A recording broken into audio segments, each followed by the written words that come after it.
Vintage photos of old TWA flight center. Eero Saarinen's outlandish air terminal for TWA at New York's JFK International Airport was sculpted as an abstract symbol of flight.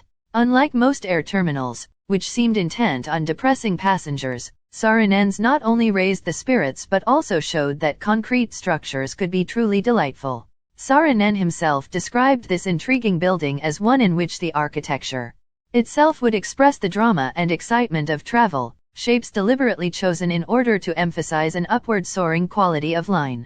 Initially known as the Trans-World Flight Center, the TWA Airport Terminal rose as one of several standalone terminals that made up the original Idlewild Airport, now JFK International, in Queens, a borough of New York City. The TWA Terminal, by Eero Saarinen and Associates, became the culminating work in Saarinen's search for the dynamic sculptural expression in reinforced concrete constructions. The architect died during emergency neurosurgery in 1961, the year before the terminal building opened.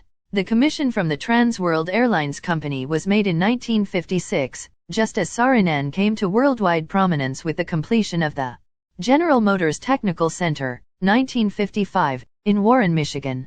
The airline company wanted something much bolder from Saarinen for its New York terminal, expecting that its masterpiece would likewise represent the airline's status as the industry leader.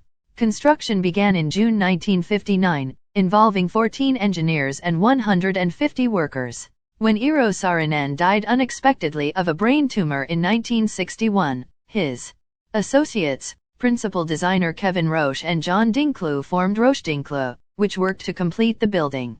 The TWA featured a prominent wing-shaped thin-shell roof supported by 4 Y-shaped piers. The design incorporates elements of the futurist, neo-futurist, googie, and fantastic architectural styles. The TWA Flight Center was one of the first to utilize enclosed passenger jetways, which extended from gate structures at the end of each tube. In the original plans, aircraft would be available via the flight wing, a single-story building that passengers would have to walk to at ground level. Inside was an open 3-level space with tall windows enabling views of departing and arriving jets. 2 tube-shaped red-carpeted departure-arrival corridors extended outward from the terminal, connecting to the gates. The TWA Flight Center incorporated many innovations upon its completion, including closed-circuit television, a central public address system, baggage carousels, electromechanical split-flap display schedule board and baggage scales, and the satellite clustering of gates away from the main terminal. The intermediate level contains an area facing east, where passengers could originally see the tarmac. The ticket counter and baggage claim areas were placed at ground level, on the other side of the curbside canopy, to maximize convenience for passengers. A sculpted marble information desk rose from the floor as a single slab. The TWA Flight Center continued to operate as an air terminal until 2001. Its design received much critical acclaim.